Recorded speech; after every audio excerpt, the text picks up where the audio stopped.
April 18, 1943. Dawn breaks over the Solomon Sea, a vast expanse of deep blue stretching toward Bougainville Island. The air is thick with the humid breath of the tropics, carrying the faint scent of salt and distant jungle. High above, two Mitsubishi G4M Betty bombers drone steadily northward at 6,000 feet, their twin engines a low rhythmic hum against the morning quiet. Flanking them in protective formation fly six sleek Mitsubishi A6M Zero fighters, their silver fuselages glinting in the rising sun, wings marked with the bold red Hinamaru. In the cockpits of those Zeros sit seasoned pilots of the Imperial Japanese Navy, men who have tasted victory from Pearl Harbor to the East Indies, confident in the unmatched agility of their aircraft, the unrivaled mastery of the skies they have claimed since the war's beginning. This moment marks a turning point in the Pacific theater, one that would echo through the ranks of Japanese aviators for the remainder of the conflict. By early 1943, the tide had begun to shift. The Imperial Navy's early triumphs, built on surprise and superior training, were eroding under the weight of relentless Allied advances. Guadalcanal had fallen, and Japanese forces clung to isolated strongholds like Rabaul and Bougainville. Reinforcements were critical, yet the vast ocean distances favored the defender with long-range capabilities. Into this theater arrived the Lockheed P-38 Lightning, a twin-boomed American fighter unlike anything the Japanese had encountered.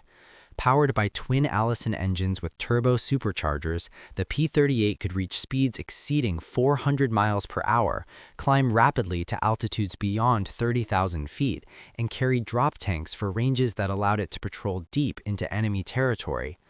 Its concentrated armament, a 20mm cannon and 4.50 caliber machine guns clustered in the nose, delivered devastating firepower without the convergence issues of wing-mounted guns.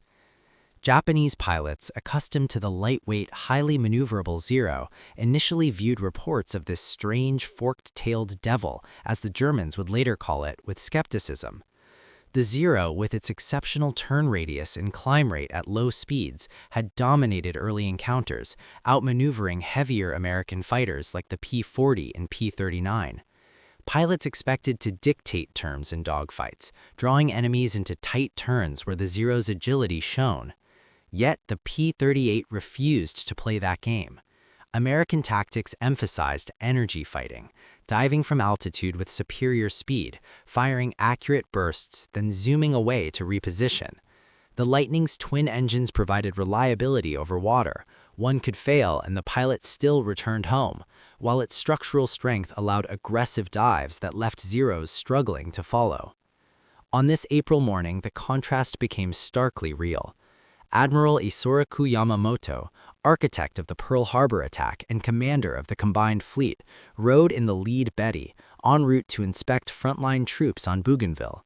His itinerary, intercepted through broken Japanese codes, had prompted Operation Vengeance. 16 P-38Gs from the 339th Fighter Squadron, led by Major John Mitchell, launched from Guadalcanal on a grueling low-level flight over 400 miles of ocean to avoid detection. As the Japanese formation neared the island, the Lightnings climbed sharply, drop tanks jettisoned, engines roaring in a thunderous crescendo that shattered the tropical calm. The Zero escorts positioned higher and behind the bombers in standard protective weave spotted the attackers too late.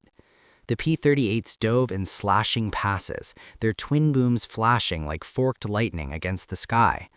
Nose guns erupted in concentrated fury, tracers converging on the fragile Bettys.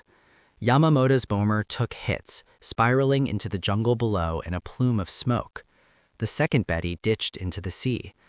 Zero pilots twisted desperately, seeking to engage in their preferred close-range turns, but the Lightnings used speed and altitude to control the fight, breaking away before the Zeros could close. In minutes, both bombers were lost, along with Yamamoto and much of his staff. One P-38 fell to return fire, but the ambush succeeded beyond expectation. Factual records underscore the shock. Surviving escort pilot Kenji Yanagiya later recounted the suddenness. American fighters appearing from nowhere, outrunning and outdiving the Zeros despite their numerical parity. The P-38 claimed more Japanese aircraft destroyed than any other American fighter in the war, over 1,800 confirmed. In the Bismarck battle the previous month, P-38s had provided crucial top cover, escorting B-17s and B-25s to devastate a Japanese convoy, sinking 8 transports and 4 destroyers while losing few of their own. Japanese losses mounted. Irreplaceable veteran pilots, whose training pipeline could not match America's industrial output of both aircraft and aviators. For Japanese Zero pilots, the emotional contrast was profound. They entered the war expecting serial supremacy, their aircraft a symbol of Bushido spirit, light, nimble, unforgiving in a knife-fight turn. Yet against formations of P-38s, often appearing in overwhelming numbers due to superior range and production, they felt suddenly vulnerable. The twin-engine roar of the Lightnings became a recurring sound, a harbinger of dives from the sun that no amount of skill could always evade. Legendary ace Burou Sakai, with over 60 victories, reflected post-war that the P-38 destroyed the morale of the Zero fighter pilot. He described astonishment at an American aircraft that could outrun, outclimb, and outdive the Zero, presenting insuperable problems for Japanese flyers. The Lightning's ability to choose engagement terms, boom and zoom, rendered the Zero's turning prowess irrelevant much of the time. This transformation was ideological as much as tactical. Early Japanese confidence stemmed from a belief in spiritual superiority, where individual prowess triumphed over material odds. The P-38's arrival in ever-increasing numbers exposed the limits of that ethos against American abundance, factories churning out thousands of advanced fighters, fueled by vast resources untouched by war. Pilots who once felt invincible now grappled with attrition, watching comrades fall to concentrated nosefire or failed pursuits. Morale eroded, caution replaced aggression. By mid-1943, Japanese intelligence advised avoiding duels with the Lightning, acknowledging its terrifying dive speed and unexpected appearances. The recurring thunder of those twin Allison engines symbolized this shift, a deep, resonant growl echoing across Pacific skies, representing not just mechanical power, but the inexorable weight of democratic industry. Where the Zero's single radial whispered agility, the Lightning's dual roar proclaimed overwhelming force, abundance that no amount of resolve could indefinitely withstand. In the end, the skies over the Pacific bore witness to a larger truth. Freedom's defense, rooted in innovation and mass production, could outpace even the most determined ideology.